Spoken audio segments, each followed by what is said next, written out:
Hello friends, welcome to my channel kitchen tips with Isha. दोस्तों, kitchen में काम करते करते कई बार हम ऐसी मिस्टेक कर देते हैं जिसके कारण हमें काफ़ी नुकसान उठाना पड़ता है और कई बार तो हम बहुत बड़े हादसे का शिकार बन जाते हैं।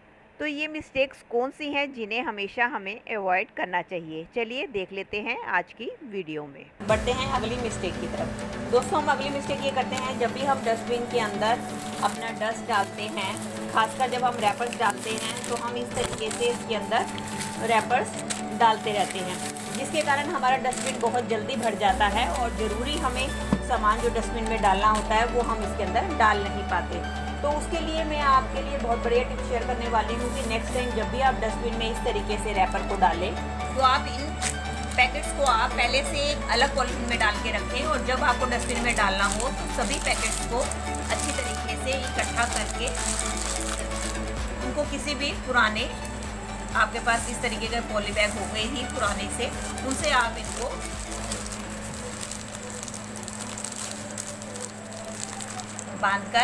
बांधकर डस्टबिन में डालें। तो इस तरीके से ये आपकी कम जगह डस्टबिन में ऑक्यूपाई करेंगे और आपका काफ़ी सारा कूड़ा इसके अंदर डस्टबिन के अंदर आ सकेगा।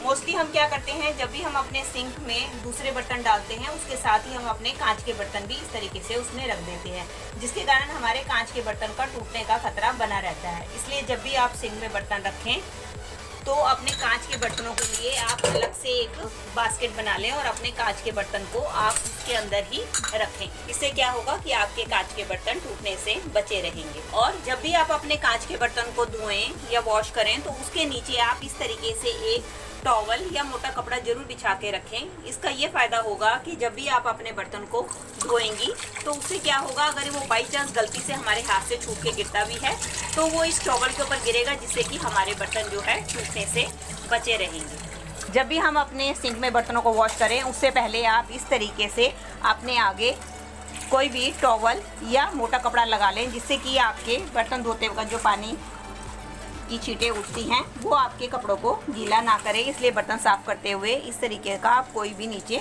टॉवल ज़रूर लगा लें अपने सिंक के ऊपर। अगली मिस्टेक हम क्या करते हैं, इस तरीके एक्रेलिक के जो हमारे कंटेनर होते हैं हम उसको जो है ज़्यादातर इस तरीके के स्पॉन्ज से साफ़ करते हैं, जिसके कारण इसके ऊपर काफ़ी सारे स्क्रैचेस आ जाते हैं। तो इसलिए आप इस बात का ध्यान रखें, जब भी इस तरीके के कंटेनर्स को आप वॉश करें या आप धोएं इनको, तो आप हमेशा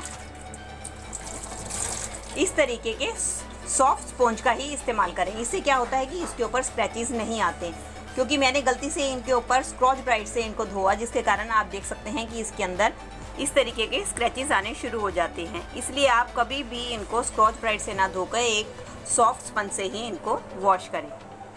कई बार फ्रेंड्स, किचन में काम करते हुए इस तरीके से हमारा कई बार पानी गिर जाता है, जिसके कारण कभी भी हमारा गलती से पैर फिसल सकता है और हमें चोट लग सकती है। इसलिए जब भी कभी भी आपका ऐसे पानी गिरे, इसलिए किचन में आप हमेशा एक रग का इस्तेमाल जरूर होना चाहिए आपके, जिससे कि जहाँ भी आपका पानी गिरे वो अच्छी तरीके से ये रग जो है उसको सोख ले और आप किसी भी चोट से बचे रहें। ये होने वाली है कि दोस्तों, किचन में काम करते हुए हमें कभी भी लाख की चूड़ियों का इस्तेमाल नहीं करना चाहिए और ख़ासकर इस तरीके की नग वाली चूड़ियों का इस्तेमाल नहीं करना चाहिए, क्योंकि कई बार ऐसा होता है कि हम काम करते करते हमें पता नहीं चलता कि इसमें से स्टोन निकल के गिर जाते हैं। और दूसरा क्या है कि लाख हमारे आग के संपर्क में आके हमारे स्किन को भी जला सकता है। इसलिए हमें किचन में काम करते हुए लाख की चूड़ियाँ और इस तरीके के स्टोन की चूड़ियों को पहनने से बचना चाहिए। अगली मिस्टेक दोस्तों हम ये करते हैं कि हम अपने किचन में जब भी कोई कॉकरोच देखते हैं तो हम फटाफट उसको मारने के लिए हिट का इस्तेमाल करते हैं या इस तरीके की किसी भी स्प्रे का इस्तेमाल करते हैं। तो आपको इस बात का हमेशा ध्यान रखना चाहिए कि इस तरीके की चीज़ों को अपने किचन से दूर ही रखना चाहिए।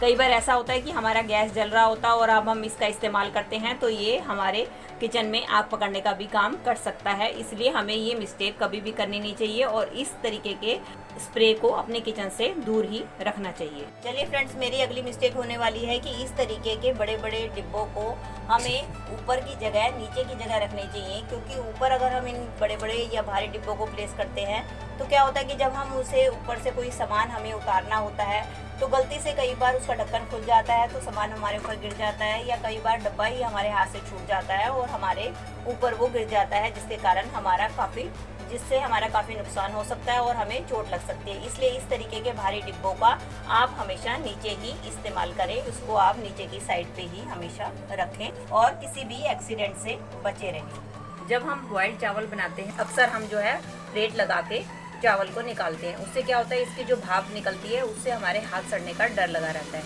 इसलिए जब भी नेक्स्ट टाइम आप अपने चावल को, बॉइल्ड चावल को इस तरीके से निकालें तो उसको प्लेट के जरिए इस तरीके से निकाल के एक छन्नी की मदद से निकालें।